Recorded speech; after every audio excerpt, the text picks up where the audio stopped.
Hola a todos, mi nombre es Susana y bienvenidos a una nueva sesión de Mindset para Emprendedores. Estamos en el último capítulo de este maravilloso, extraordinario, genial, espectacular libro Piense y hágase rico de Napoleon Hill. Y el día de hoy vamos a hablar sobre los 6 fantasmas del miedo. Ya los 13 principios ya los hemos estudiado y este es el último de los capítulos. Espero que te haya gustado lo anterior. Y antes de comenzar, como ya sabes, por favor, comparte esta información, dale like y suscríbete al canal. Así es que vamos a empezar con el capítulo número 15. Capítulo 15. Los 6 fantasmas del miedo.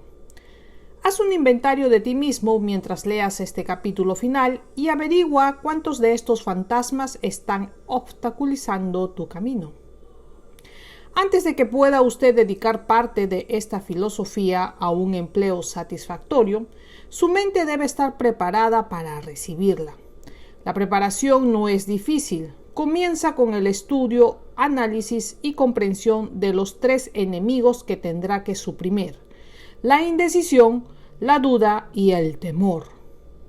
Nuevamente, comienza con el estudio, análisis y comprensión de los 3 enemigos que tendrá que suprimir: la indecisión, la duda y el temor.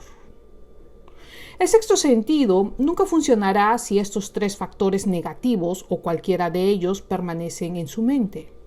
Los miembros de este desagradable trío se relacionan íntimamente. Donde se encuentra uno de ellos, los otros 2 no andarán muy lejos. La indecisión es la semilla del temor. Recuerde esto siempre. La indecisión cristaliza en la duda y estos 2 factores mezclados se convierten en el temor. A menudo, el proceso de mezcla es lento y esta es una de las razones por las que son tan peligrosos tales enemigos. Germinan o se desarrollan sin que sea observada su presencia. Interesante. El resto de este capítulo describe un fin que debe ser alcanzado antes de que la filosofía en todo su conjunto pueda ser dedicada a un servicio práctico. También analiza una condición que ha reducido a enormes cantidades de personas a la pobreza y establece una verdad que debe ser comprendida por todos los que acumulan riqueza, ya sea esta medida en términos de dinero, en estado mental o en otro valor superior al del dinero. El propósito de este capítulo es llamar la atención sobre la causa y cura de los 6 temores básicos. Antes de que podamos dominar a un enemigo, debemos conocer su nombre, sus costumbres y su lugar de alojamiento. A la vez que lee, analice usted mismo cuidadosamente y determine si alguno de estos 6 temores pesan sobre usted. No se deje engañar por los hábitos de estos sutiles enemigos. Algunas veces permanecen ocultos en el subconsciente, donde son difíciles de localizar y todavía más difíciles de eliminar. Los 6 miedos básicos. Hay 6 temores básicos cuya combinación en total o en parte sufre todo ser humano alguna vez en su vida. La mayor parte de las personas que no sufren los 6 pueden considerarse afortunadas. Nombrados con respecto al orden con que suelen presentarse son la pobreza, críticas, mala salud, amor perdido, vejez, muerte. Los demás temores tienen menor importancia y pueden agruparse siempre bajo estos 6 nombres. Los temores no son más que estados mentales, pero el estado mental de uno puede sujetarse a dominio y dirección. El hombre no crea nada que antes no haya concebido en la forma de un impulso del pensamiento. Siguiendo a esta exposición, llega otra que tiene aún mayor importancia, que los impulsos del pensamiento del hombre comienzan inmediatamente a transformarse en su equivalente físico, ya sean o no voluntarios tales pensamientos. Los impulsos del pensamiento que se recogen por una mera casualidad pensamientos que han sido liberados por otras mentes, pueden determinar las finanzas de uno, los negocios, la profesión o el destino social con tanta seguridad como lo hacen los impulsos del pensamiento que uno crea con intención deliberada. Aquí estamos ahora colocando los cimientos a la presentación de un hecho de gran importancia para la persona que no entiende por qué algunos seres humanos parecen tener suerte, mientras que otros, de igual o parecida capacidad, formación y experiencia, parecen destinados a estar luchando eternamente contra la desgracia. Este hecho puede explicarse mediante la declaración de que todo ser humano posee capacidad para dominar completamente su propia mente, y con este dominio, evidentemente, toda persona puede abrir su mente a los impulsos del pensamiento que liberan a otras personas o cerrar las puertas herméticamente y admitir únicamente impulsos del pensamiento de su propia elección. La naturaleza ha dotado al hombre de un absoluto dominio sobre casi todas las cosas menos una, y esta es el pensamiento. Este hecho, añadido a que todo cuanto crea el hombre comienza en la forma de un pensamiento, le conduce a uno muy cerca del principio mediante el cual el temor puede dominarse. Si es cierto que todo pensamiento tiende a envolverse a sí mismo en su equivalente físico, es igualmente cierto que los impulsos del pensamiento de temor y pobreza no puedan producirse en términos de valor y ganancias financieras. Miedo a la pobreza. No puede haber compromiso entre la pobreza y las riquezas. Los dos caminos que conducen a la pobreza y a la riqueza siguen direcciones opuestas. Si usted desea riquezas, debe negarse a aceptar cualquier circunstancia que conduzca a la pobreza. Aquí se emplea la palabra riqueza en un sentido más amplio, refiriéndose naturalmente a situaciones materiales, financieras, espirituales o mentales. El punto de partida que conduce a las riquezas es el deseo. En el capítulo que trata del deseo, usted recibió toda clase de instrucciones para su adecuado cumplimiento. En este capítulo sobre el temor, dispone usted las instrucciones completas a fin de preparar su mente al objeto de hacer un uso práctico del deseo. Este es, por lo tanto, el punto donde se desafía a que defina usted en qué medida ha asimilado esta filosofía. Este es el punto en el cual puede usted convertirse en profeta y predecir con toda seguridad lo que le depara el futuro. Si después de leer este capítulo aún desea aceptar la pobreza, ya puede decidirse de una vez y para siempre a aceptarla, pues una decisión que usted no puede evitar. Pues es una decisión que usted no puede evitar. Si usted exige a la vida riquezas, determine qué clase de riquezas han de ser y qué cantidad de ellas precisa para considerarse satisfecho. Usted ya conoce el camino que conduce a las riquezas. Se le ha entregado una especie de mapa de carreteras que si lo sigue correctamente no se perderá en su camino. Si muestra indiferencia en el momento de la partida o en la detección antes de llegar, no podrá culpar a nadie excepto a usted mismo. Esta responsabilidad es suya. Ninguna excusa le salvará de aceptar la responsabilidad si ahora falla o rehúse usted exigir riquezas a la vida, porque la aceptación solo necesita una cosa, la única cosa sobre la que usted tiene dominio, y tal cosa es su estado mental. Un estado mental es algo que uno mismo busca, no puede comprarse, tiene que ser creado. El temor más destructivo. El temor a la pobreza es un estado mental y nada más, pero es suficiente para destruir las oportunidades que uno tiene de conseguir algo en cualquier empresa.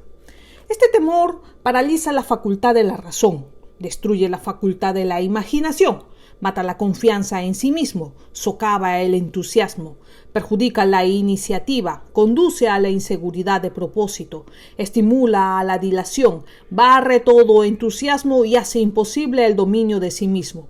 Suprime todo encanto en la personalidad, destruye la posibilidad de un acertado pensar, distrae la concentración de esfuerzos, vence a la persistencia, convierte en nada la fuerza de voluntad, destruye toda ambición, nubla la memoria e invita al fracaso en toda forma concebible. concebible, mata el amor y asesina las emociones más hermosas del corazón, suprime la amistad e invita al desastre en 100 formas diferentes, conduce al insomnio y a la constante infelicidad. Y todo esto a pesar de la evidente verdad de que vivimos en un mundo de superabundancia, de todo aquello que el corazón puede anhelar, con nada que se interponga entre nosotros y nuestros deseos, a no ser la falta de un propósito definido. El temor a la pobreza es sin duda el más destructivo de los 6 temores básicos. Ha sido colocado a la cabeza de la lista porque es el más difícil de dominar. El temor a la pobreza es una tendencia heredada en el hombre a lanzarse como ave de rapiña sobre sus congéneres. Casi todos los animales inferiores al hombre son guiados por el instinto, pero su capacidad de pensar es muy limitada. Por lo tanto, se lanza uno sobre otro físicamente. El hombre, con su superior sentido de intuición, con su capacidad de pensar y razonar, no se come físicamente a su compañero. Obtiene mucha más satisfacción devorándole financieramente. El hombre es tan avaricioso que se ha llegado a dictar toda ley concebible para protegerle contra sus congéneres. Nada causa al hombre más sufrimiento y humillación que la pobreza. Solo los que lo han conocido comprenden el significado de estas palabras. No tiene nada de extraño que el hombre tema a la pobreza. A través de una larga línea de experiencias heredadas, el hombre ha aprendido que no puede confiar en otros hombres, en lo que concierne a asuntos de dinero y posesiones terrenales. Tan ansioso está el hombre de poseer riquezas que las adquiere en la forma que mejor pueda, mediante métodos legales, si es posible, o a través de otros medios, si lo considera necesario. El autoanálisis puede poner de relieve debilidades que a uno no le gusta reconocer. Esta forma de examen es esencial para todos cuantos exigen a la vida algo más que mediocridad y pobreza. Recuerde, cuando se examine detenidamente, que usted mismo es el tribunal y jurado, el fiscal y el defensor, y que usted es a la vez también el demandante y el acusado. Haga frente a los hechos valientemente, hágase a sí mismo preguntas definidas y exija a sí mismo respuestas concretas. Cuando acabe el interrogatorio sabrá usted muchas cosas sobre sí mismo. Si usted opina que va a ser muy mal juez a sí mismo, llame a alguien que le conozca bien y que pueda ejercer momentáneamente el oficio de fiscal. Usted busca la verdad, consígala sin importarle mucho su costo, aun cuando sea a un precio que pueda violentarle. La mayor parte de las personas, si se les pregunta qué es lo que más temen, responderán: no temo a nada. La respuesta es insegura porque muy pocas personas se dan cuenta de que física o incluso espiritualmente están atadas a alguna clase de temor. Tan sutil es la forma del temor que es probable que uno pase por la vida cargado con él y nunca llegue a darse cuenta de su presencia. Solo un valiente análisis descubrirá la presencia de este enemigo universal. Cuando usted inicie tal análisis, procure hurgar profundamente en su carácter. He aquí una lista de los síntomas que debe buscar. Síntomas del miedo a la pobreza. Número 1. Indiferencia. Comúnmente expresada mediante una total falta de ambiciones, voluntad de tolerar la pobreza, aceptación de cualquier comprensión que la vida pueda ofrecer sin protestar en contra, pereza mental y física, falta de iniciativa, imaginación, entusiasmo y dominio de sí mismo. Indecisión. Hábito de permitir a otros que piensen por uno. 3. Dudas, generalmente expresadas mediante excusas designadas a encubrir los fracasos de unos y algunas veces expresadas en forma de envidia hacia aquellos que logran el éxito. Número 4. Preocupación, generalmente expresada encontrando fatales en otras. Número 4. Preocupación, generalmente expresada encontrando faltas en otros, tendencia a gastar más dinero del que se ingresa, abandono del aspecto personal, exteriorización de modales violentos, intemperancia en el uso del alcohol y algunas veces narcóticos, nerviosismo y falta de confianza en sí mismo. Número 5. Excesiva preocupación. El hábito de buscar el lado negativo a toda circunstancia, pensar y hablar de un posible fracaso en lugar de concentrarse sobre los medios de lograr el éxito, conocer todos los caminos que conducen al desastre, pero sin buscar jamás los planes que evitarán el fracaso, esperar el verdadero momento a fin de empezar a llevar a la práctica planes e ideas hasta que tal espera se convierta en hábito. Recordar a todos aquellos que han fracasado y olvidar a los que han tenido éxito. Ver la paja en el ojo ajeno y no la viga en el propio. Pesimismo conduce a la indigestión. Pobre eliminación, autointoxicación, mala respiración y mal estado de ánimo. Número 6. Dilación. El hábito de dejar para mañana lo que se pudo hacer el pasado año. Emplear demasiado tiempo en inventar excusas para realizar un trabajo. Este síntoma está íntimamente relacionado con la duda y la preocupación. Negarse a aceptar responsabilidad cuando puede evitarse. Voluntad hacia el compromiso en lugar de luchar hasta lo último. Aceptar las dificultades en lugar de encauzarlas y usarlas como escalones para el progreso. Convalachear con la vida por un centavo en lugar de exigir prosperidad, opulencia, riqueza y felicidad. Proyectar qué hacer cuando se está vencido por el fracaso en lugar de quemar todas las naves y hacer que la retirada sea imposible. Debilidad y a menudo total falta de confianza en sí mismo. Carencia de propósitos definidos, de autocontrol, de iniciativa, de entusiasmo, de ambición. Esperar la pobreza en lugar de exigir la riqueza. Asociación con aquellos que aceptan la pobreza en lugar de buscar la compañía de los que exigen y reciben riquezas. El dinero habla. Algunas personas preguntarán, ¿por qué escribió usted un libro acerca del dinero? ¿Por qué meditar las riquezas solamente medir? ¿Por qué medir las riquezas solamente en dinero? Y algunas personas creerán con toda la razón del mundo que hay otras formas de riquezas más deseables que el dinero. Sí, hay riquezas que no pueden medirse en dólares, pero hay millones de personas que dirán, deme todo el dinero que necesito y ya encontraré lo que deseo.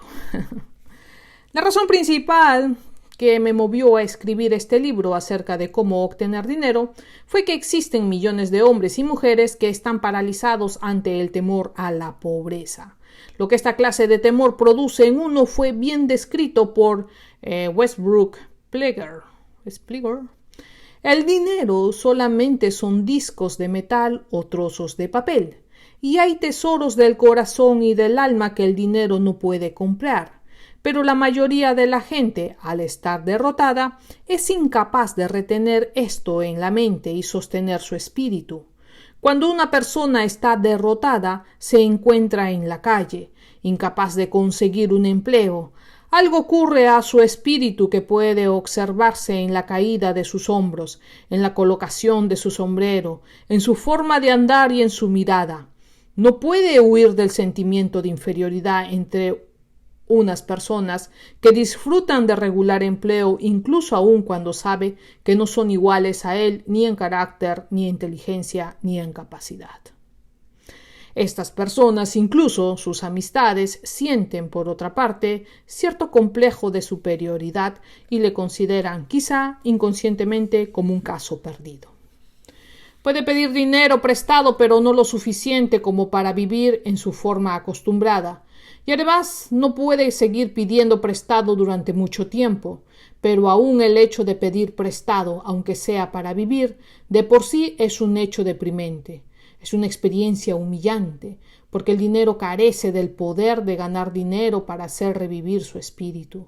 Desde luego, nada de esto se refiere a los habituales granujas o vagos de profesión, sino a hombres con ambiciones normales y que se respeten a sí mismos. Las mujeres en el mismo caso deben ser diferentes. No se las ve en las calles, porque no se las puede reconocer bajo los mismos signos que acusan al hombre derrotado entre una multitud de gente. Por supuesto, tampoco me refiero aquí a las mujeres que son carne podrida en las calles de las grandes ciudades. Me refiero exclusivamente a las mujeres jóvenes o razonablemente jóvenes, decentes e inteligentes. Debe haber muchas, sin duda, pero su desesperación no se nota. Es probable que muchas de ellas se maten. Cuando un hombre está derrotado, dispone de mucho tiempo para pensar. Es probable que vaya a ver a otro hombre que se halle a millas de distancia para que le conceda cierto empleo y descubra que tal empleo ya está ocupado, o que también se entere de que es uno de esos empleos sin sueldo base, que solamente tiene una comisión por vender alguna baratija o aparato que nadie comprará, excepto por piedad. Abandonando tal esperanza, este hombre vuelve a su punto de partida, a la calle, sin tener a dónde ir ni a quién recurrir, y camina por las calles más y más. Ve en los escaparates artículos de lujo que no serán para él. Se siente inferior y cede el sitio a otras personas que también se detienen ante aquel mismo escaparate para contemplar lo que se expone en él. Quizás vague sin objeto hasta la estación del ferrocarril o entre en la biblioteca pública con objeto de descansar y calentarse un poco. Pero eso no es buscar trabajo, de forma que comienza de nuevo su eterno deambular de un sitio a otro. Es posible que lo ignore, pero su caminar sin rumbo alguno, su vagar a la aventura, le denuncia en cualquier lugar, aun cuando su porte no lo pregone. Puede que vaya bien vestido con un traje de los días en que disfrutaba de un empleo, pero las ropas no pueden disimular sus hombros caídos.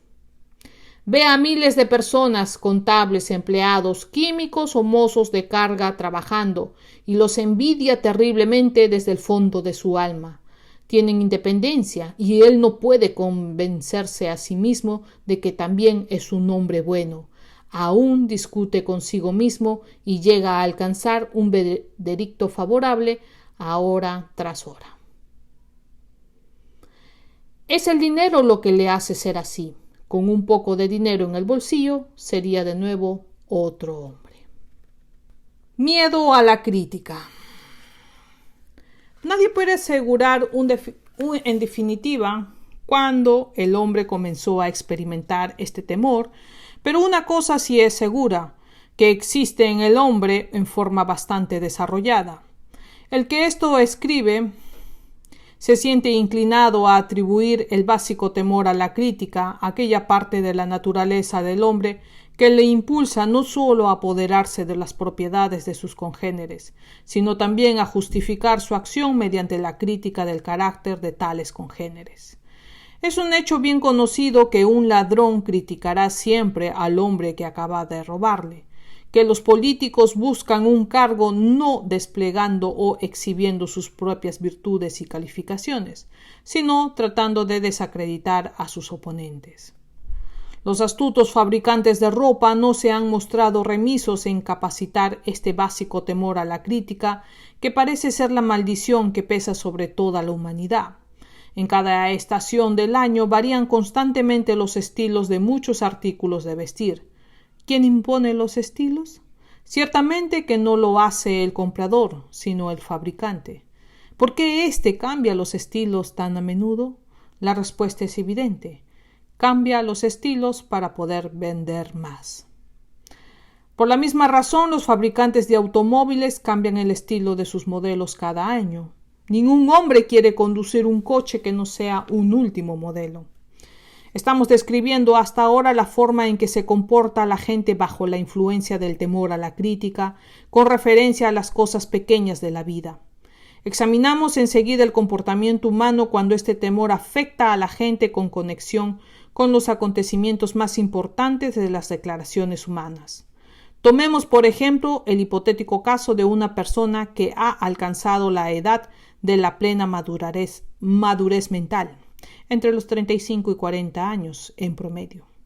Y si usted pudiese leer los secretos pensamientos de su mente, descubrirá una incredulidad muy acusada al gran número de las fábulas expuestas por la mayoría de los dogmatizadores de hace unas cuantas décadas.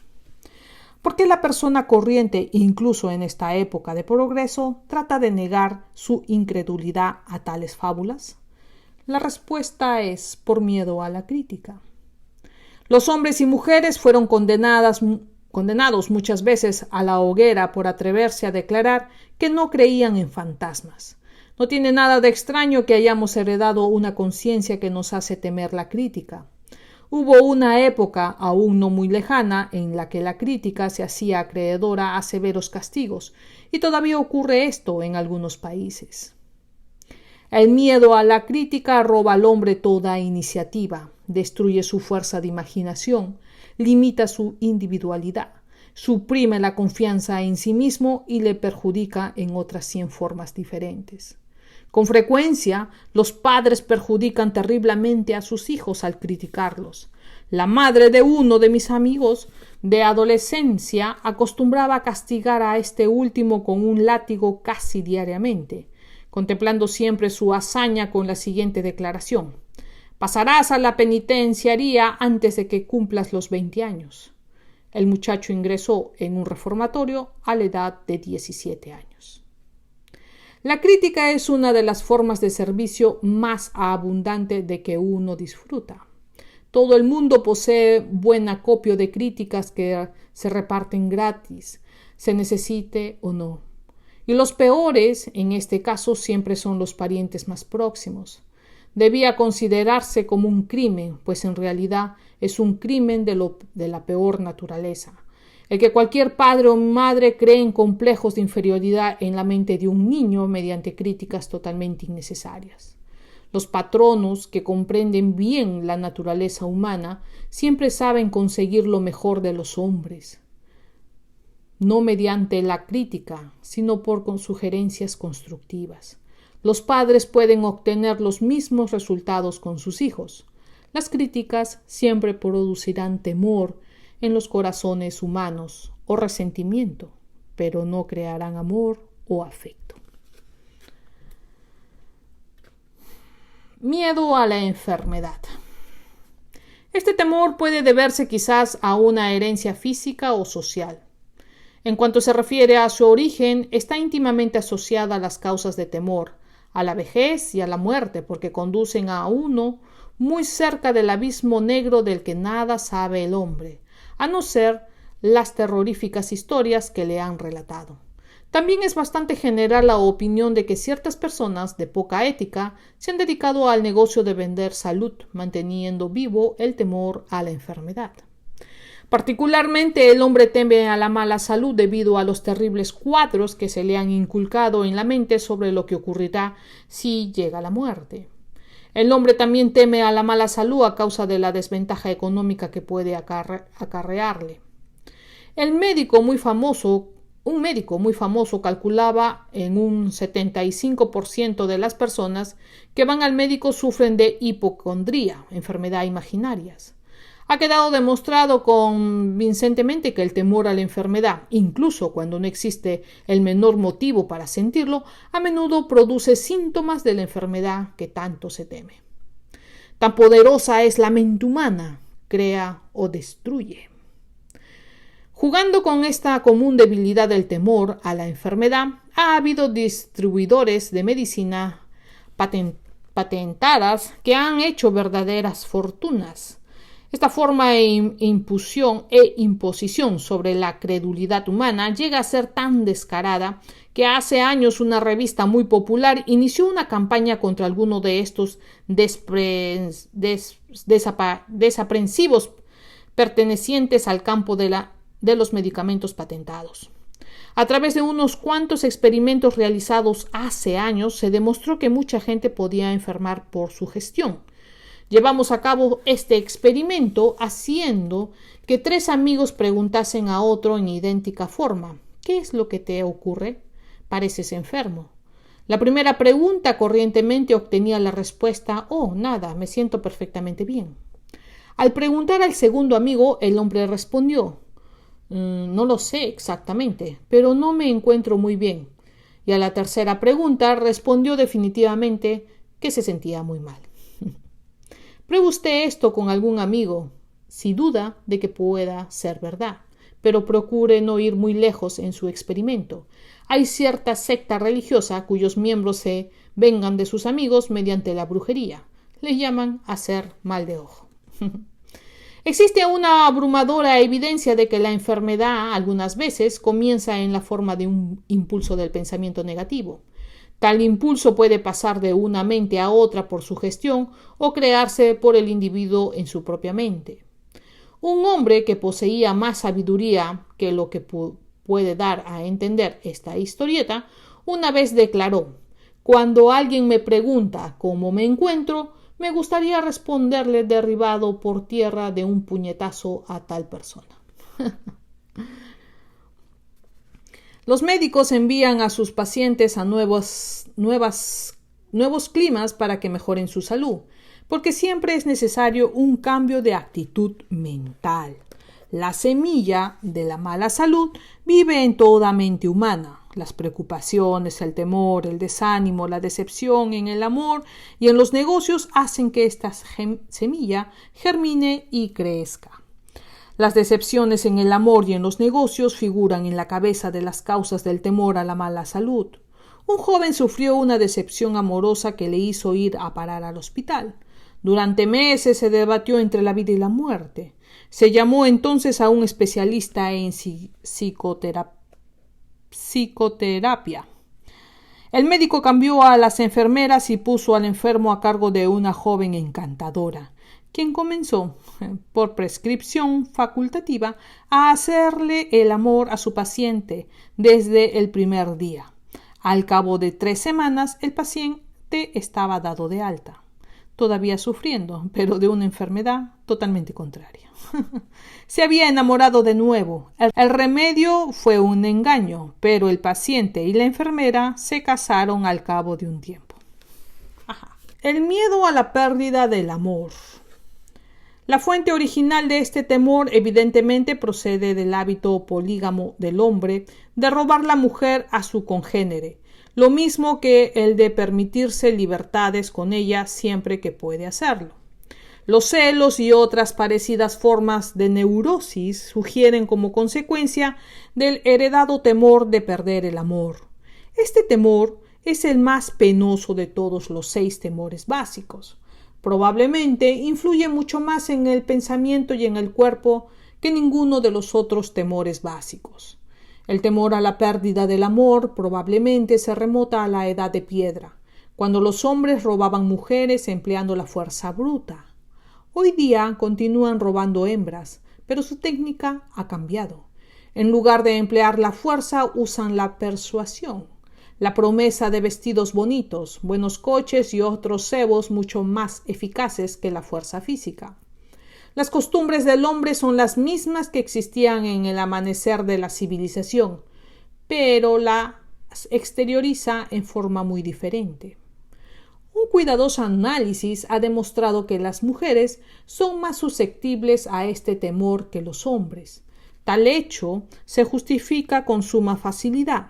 Las mujeres han aprendido por experiencia que los hombres son polígamos por naturaleza y que no se puede confiar en ellos cuando surgen rivales. El miedo a la vejez. En general, este temor procede de 2 fuentes. En primer lugar, el pensamiento de que la vejez puede atraer consigo la pobreza. En segundo lugar, y con mucho, la fuente más común, el pensamiento de llegar a ser un estorbo. En el temor básico de la vejez, el hombre tiene 2 razones profundas para sentir tal aprensión. una que procede de su desconfianza hacia su congénere el hombre, que puede lanzarse sobre todas las posesiones terrenales de las que es dueño, y la otra razón motivada por los terroríficos cuadros que se representan en su mente al ir a parar al hoyo negro.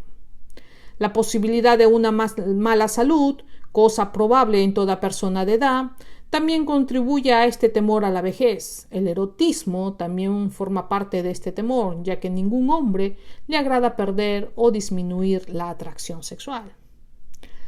La causa más común de temor a la vejez está asociada con la posibilidad de la pobreza. Un hogar mísero no es frase nada agradable.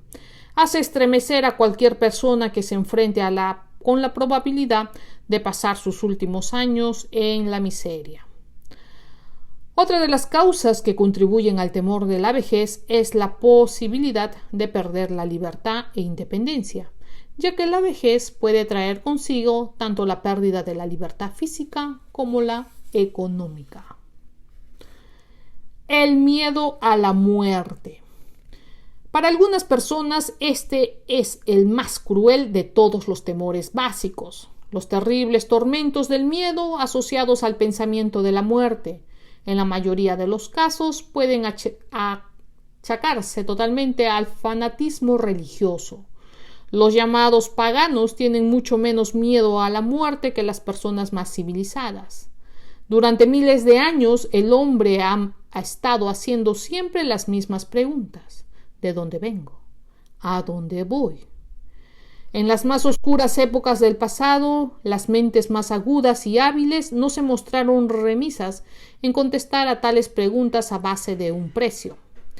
Entra en mi tienda y abraza mi fe, acepta mis dogmas y yo te daré un billete de viaje con el que te admitirán directamente en el cielo cuando mueras, grita un líder sectario. Quédate fuera de mi tienda, dice el mismo líder, y caerás en brazos del diablo, donde arderás durante toda la eternidad. La idea de un castigo eterno destruye todo interés por la vida y determina que la felicidad sea un imposible. Aun cuando el líder religioso no sea capaz de proporcionar un salvoconducto para el cielo, ni tampoco hacer que el desgraciado que le escuche vaya a parar de cabeza al infierno, la posibilidad de esto es tan terrible que solo la idea hace presa en la imaginación con tanta realidad que llega a paralizar la razón y crea el temor a la muerte. El temor a la muerte no es tan común ahora como lo era durante la época en la que no existían grandes colegios y universidades. Los hombres de ciencia han arrojado la luz de la vida sobre el mundo, y esta verdad está rápidamente liberando a hombres y mujeres de este terrible miedo a la muerte. Los muchachos y muchachas que hoy día asisten a las aulas universitarias ya no se dejan impresionar tan fácilmente por el fuego y el azufre demoníaco. Con la ayuda de la biología, astrología, geología y otras ciencias relacionadas, los temores de las edades oscuras que con tanta garra habían hecho presa en el cerebro de los hombres están comenzando a desaparecer. El mundo entero está compuesto de dos cosas solamente, de materia y energía. En física elemental aprendemos que ni la materia ni la energía pueden crearse o destruirse, pueden transformarse, pero ninguna de las dos se puede destruir. La vida es energía, si es algo. Y si ni la energía ni la materia pueden destruirse, por supuesto que la vida tampoco puede desaparecer. La vida, como otras formas de energía, pueden pasar por varios procesos de transición o cambio, pero no pueden destruirse. La muerte es una simple transición. La preocupación. Vamos a darle hasta terminar este capítulo, ¿ok? La preocupación es un estado mental basado en el temor. Actúa de una manera lenta pero persistente. Es insidiosa y sutil. Paso a paso va socavando hasta llegar a paralizar las facultades de razonamiento y destruye la iniciativa y confianza en sí mismo. La preocupación es una forma de temor sostenida causado por la indecisión. Por lo tanto, es un estado mental que puede dominarse. Una mente insegura se encuentra totalmente desamparada, y la indecisión es precisamente la que produce esta inseguridad mental. La mayoría de los individuos carecen de la fuerza de voluntad necesaria para tomar decisiones rápidamente y ceñirse a ellas una vez han sido tomadas. No nos preocupamos por las condiciones apenas hemos tomado una decisión para seguir una definida línea de acción. En una ocasión entrevisté a un hombre que 2 horas más tarde iba a ser electrocutado. El condenado era quien mostraba más calma entre otros 8 hombres que le acompañaban en la galería de la muerte. Su serenidad me impulsó a preguntarle qué sentía al saber que dentro de un rato partiría hacia la eternidad. Con una sonrisa de confianza me contestó: «Me siento muy bien, hermano. No hago más que pensar que todas mis dificultades y problemas acabarán pronto. Durante toda mi vida no tuve más que contrariedades. Para mí siempre fue un difícil vestirme y comer. Pronto no necesitaré estas cosas. Desde el momento en que supe que debía morir me he sentido más tranquilo. Entonces decidí aceptar mi destino con ánimo sereno». A medida que hablaba, el hombre devoraba una cena capaz para 3 personas y al parecer disfrutando enormemente con la comida como si no le aguardase ningún desastre. La decisión dio a aquel hombre resignación ante su destino. La decisión también puede impedir que uno acepte circunstancias no deseadas. Los 6 temores básicos se traducen siempre en un estado de preocupación mediante la indecisión. Olvide usted, pues, el temor a la muerte, llegando a una decisión de aceptar la muerte como un acontecimiento inevitable. Aleje de sí el miedo a la pobreza, tomando la decisión de conformarse con la riqueza que pueda acumular sin preocupaciones. Ponga el pie en el suelo del temor a las críticas, tomando una decisión de no preocuparse por lo que otras personas puedan pensar, hacer o decir. Elimine el miedo a la vejez tomando la decisión de aceptar no como una desventaja, sino como una gran bendición que atrae consigo la sabiduría, el dominio sobre sí mismo y una comprensión ignorada por la juventud. Elimine el miedo a la mala salud tomando la decisión de olvidar sus síntomas. Domine los temores de la pérdida del amor tomando la decisión de aceptar y dejarlo si es necesario. Mate el hábito de la preocupación en todas sus formas, llegando a la decisión general de que nada en cuanto la vida puede ofrecer merece la pena de una preocupación. Con esta decisión disfrutará de tranquilidad, de la paz mental y del pensamiento que le proporcionará felicidad. Un hombre cuya mente está llena de temor no solo destruye sus oportunidades de hacer algo inteligente, sino que transmite estas vibraciones destructivas a las mentes de todos los que entran en contacto con él, destruyendo asimismo las oportunidades de los demás. Incluso un perro o un caballo saben cuando le falta decisión a su dueño. Además, un perro o un caballo también reconocen las vibraciones del temor que irradian de su amo y se portarán de acuerdo con ellas. Por muy baja que sea la línea de inteligencia del reino animal, uno siempre encuentra esta misma capacidad de recoger las vibraciones del temor. Para finalizar, vamos a leer el último párrafo. La única cosa sobre la que usted tiene control absoluto. Posee usted absoluto dominio sobre una cosa, y esta cosa es su pensamiento. Este es el más significativo hecho conocido del hombre. Refleja la naturaleza divina del ser humano. Esta divina prerrogativa es el único medio por el que puede usted gobernar su propio destino. Si fracasa usted en gobernar su propia mente, ya puede estar seguro de que no poseerá dominio sobre nada más. Si ha de demostrarse descuidado con sus posesiones, que este descuido se relacione exclusivamente con las cosas materiales. Su mente es un enorme valor espiritual. Protéjala y úsela con cuidado, con las preocupaciones a que tiene derecho la realeza divina, y para este propósito se le ha adjuntado a usted una fuerza de voluntad. Desgraciadamente no existe protección legal contra aquellos que, bien por un designio o ignorancia, envenenan las mentes de otros mediante sugestión negativa. Esta forma de destrucción debe ser castigada con severas penas legales porque pueden destruir las oportunidades de uno de adquirir cosas materiales que están protegidas por la ley. Hombres de mente negativa trataron de convencer a Thomas Alva Edison de que no podía construir una máquina que registrara y reproduciera la voz humana, porque decían, a nadie se le ha ocurrido pensar en inventar semejante máquina. Edison no les creyó. Sabía que la mente podía producir cualquier cosa concebible, cualquier cosa en la que se pudiese creer, y tal conocimiento fue el que elevó al gran Edison por encima de la masa humana. Muchos se burlaron irónicamente cuando Henry Ford probó su primer automóvil en las calles de Detroit. Algunos dijeron que aquello nunca redundaría en nada práctico. Otros dijeron que nadie expondría su dinero por semejante monstruosidad. Pero Ford dijo, rodearé al mundo con un cinturón de automóviles.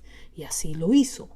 El beneficio de los que buscan riqueza, recordemos que prácticamente no solo son la diferencia entre Henry Ford y una inmensa mayoría de trabajadores en esta. Ford tenía una mente a la que dominaba.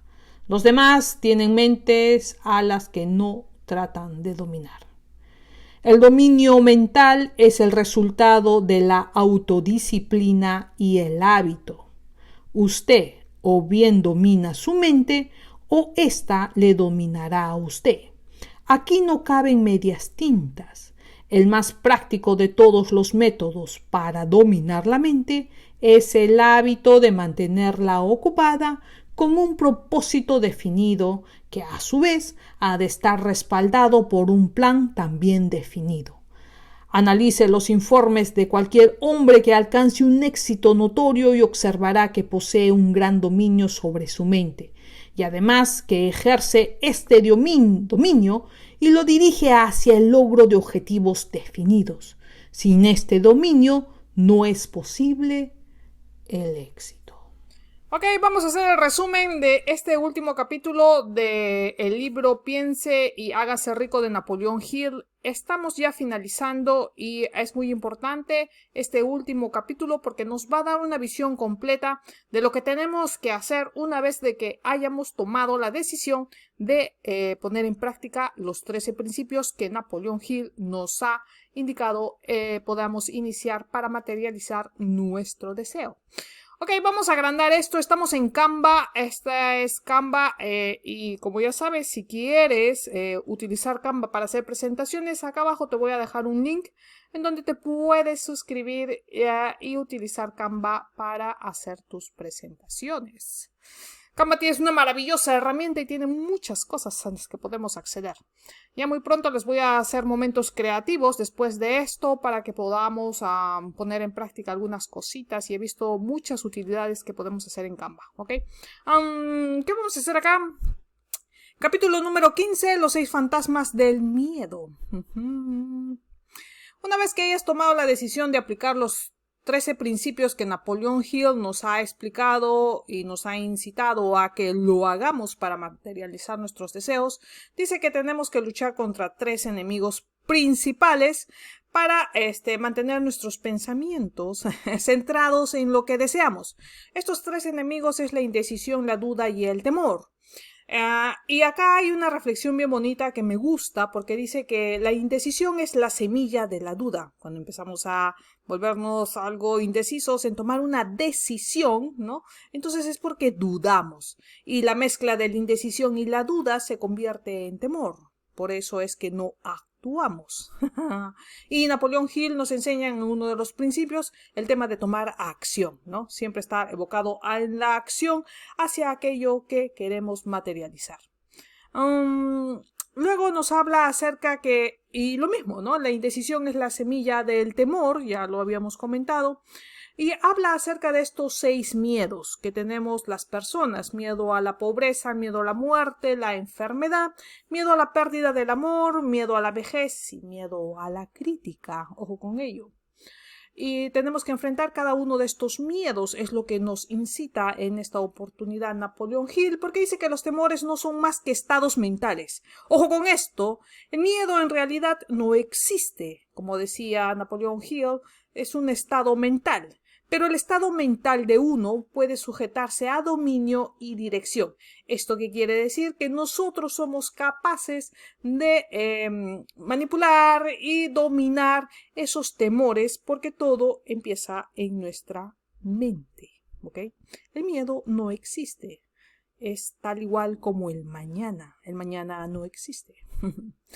El más destructivo de los 6 temores, y es el más difícil de dominar, el miedo a la pobreza. Está en el top de la lista que Napoleón Hill nos da y nos dice que es el más destructivo de todos porque hace algo muy importante con el orgullo de la persona, y dicen: nada causa al hombre más sufrimiento y humillación que la pobreza.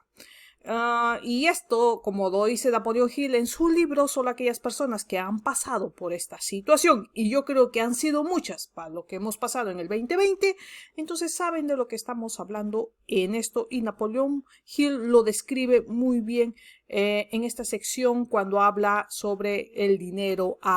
Vuélvela a escuchar y te vas a dar cuenta de esta reflexión que hace del comportamiento de las personas que se sienten humillados por el tema de la pobreza. ¿Okay? Algunos síntomas del miedo a la pobreza: está la indiferencia, la indecisión, la dilación, la excesiva preocupación, la preocupación y dudas. Todos estos síntomas es de que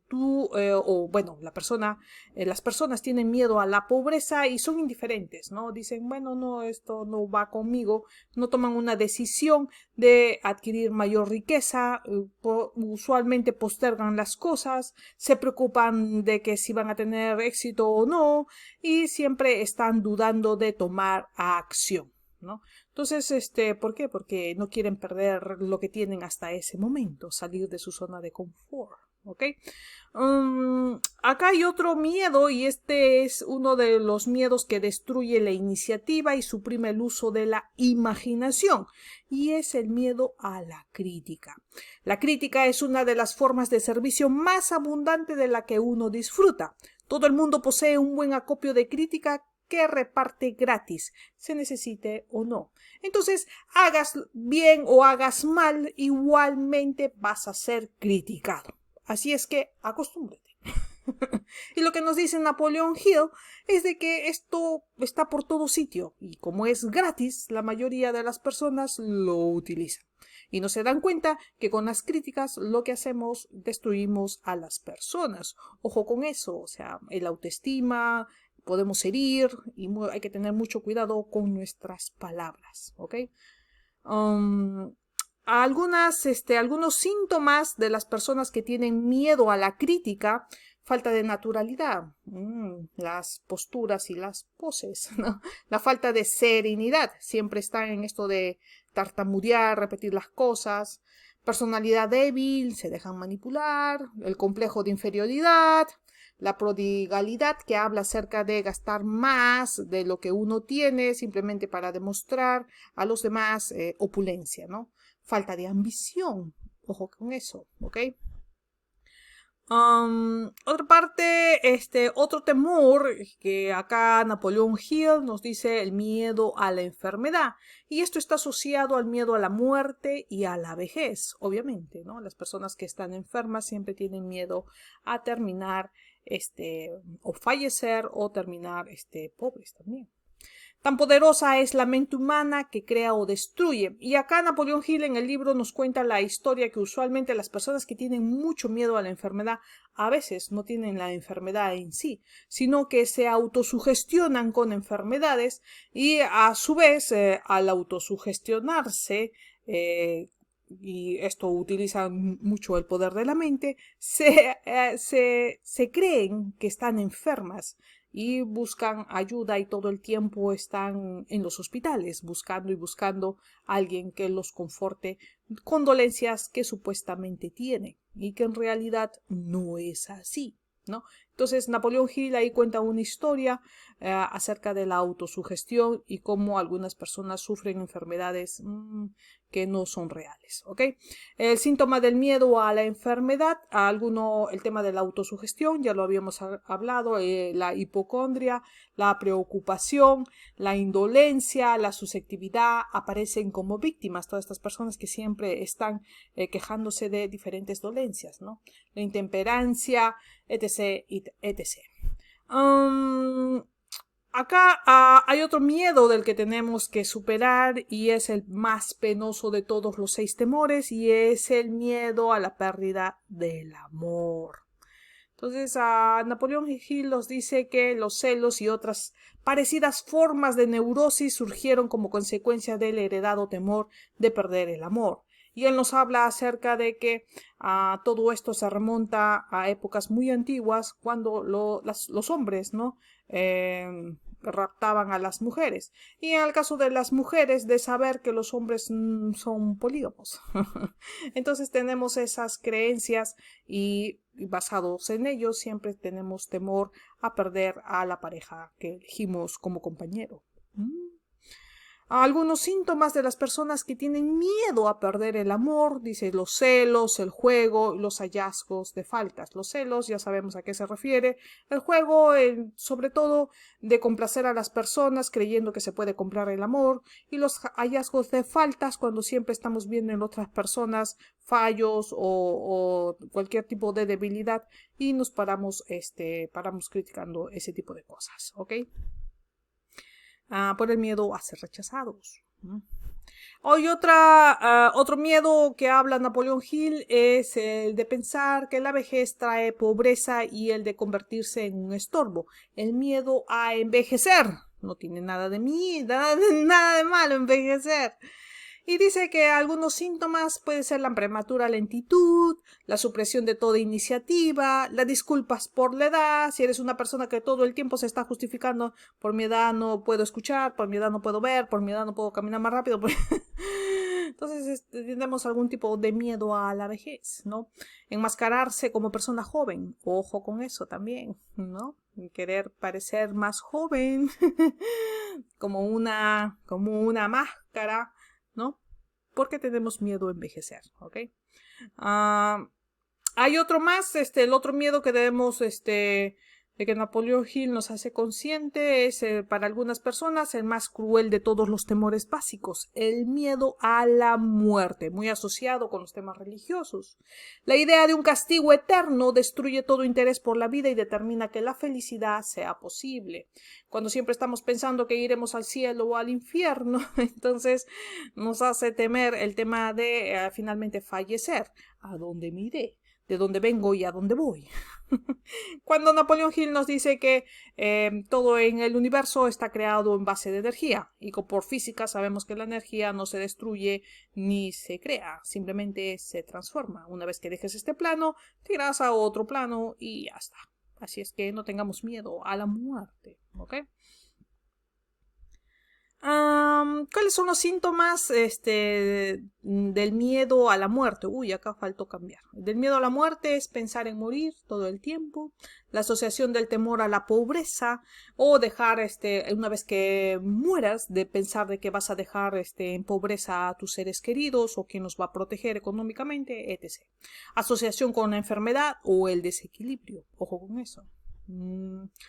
Y acá habla acerca mucho de la preocupación y creo que es la parte fundamental de este capítulo, del último capítulo de este libro. Me hace mucha reflexión, me gustaría que lo escuchen la última parte porque es muy importante. Habla acerca de la preocupación, que es un estado mental basado en el temor.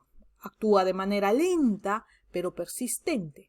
Es insidiosa y sutil. Sin embargo, es un estado mental que podemos dominar. Nosotros dominamos nuestra mente y nos hacemos consciente de que la preocupación es algo que nosotros podemos elegir.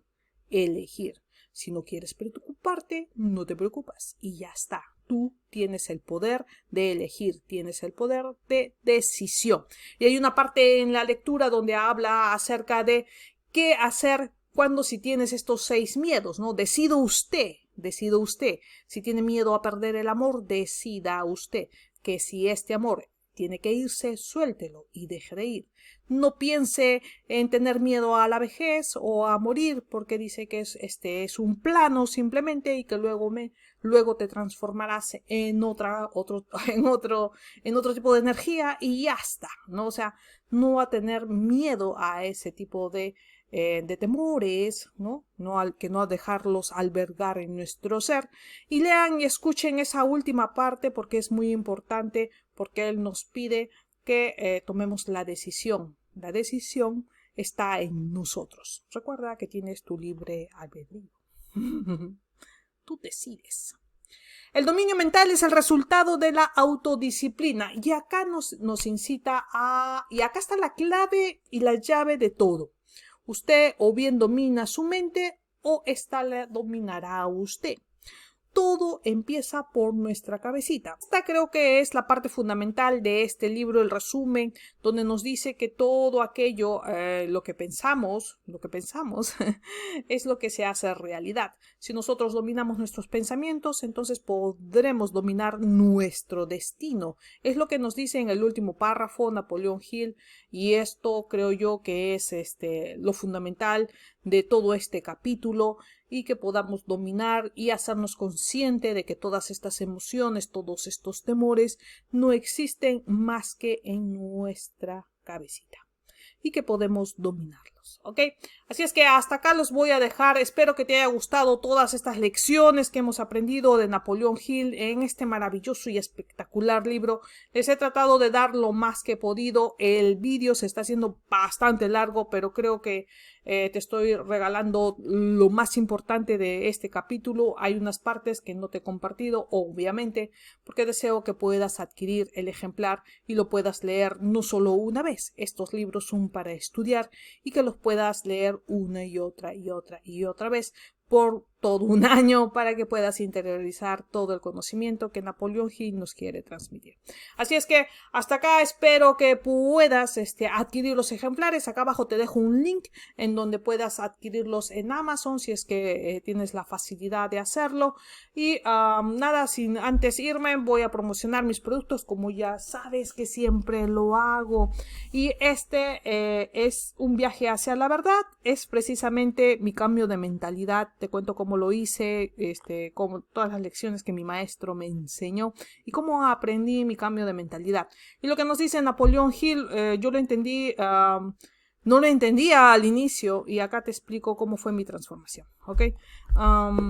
El miedo a las críticas, este libro habla de ello. Lo primero a lo que yo tuve que enfrentar es el miedo a la crítica, el miedo al que dirán una vez que tomé la decisión de emprender.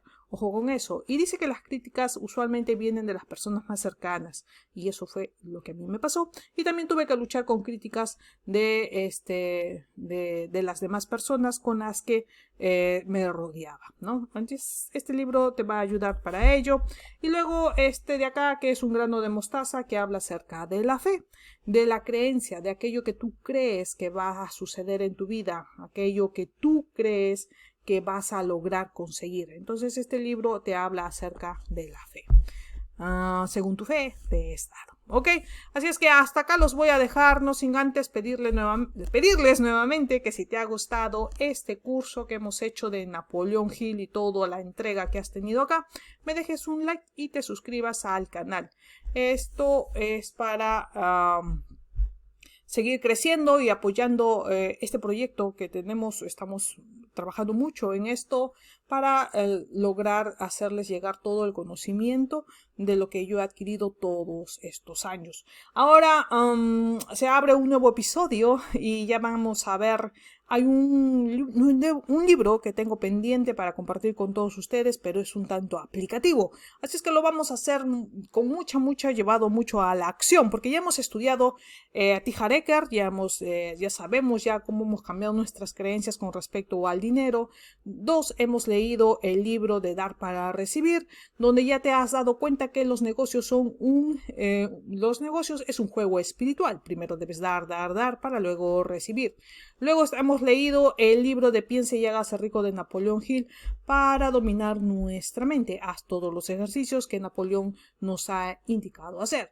Finalmente vamos a irnos al tema de la acción para poner en ejecución todo lo que hemos aprendido hasta ahora. Y para ello tengo un libro especial que está esperando por una siguiente etapa. Lo siguiente que va a venir va a ser unos vídeos de momentos creativos para compartir con todos ustedes algunas estrategias que he aprendido y lo vamos a utilizar acá en Canva. Así es que nos vemos en la siguiente. Espero que les haya gustado, espero que hayan disfrutado toda esta sección y nos vemos en la próxima. Cuídense mucho y no se olviden compartir, porque nunca sabes a quién podrías estar ayudando. Adiós.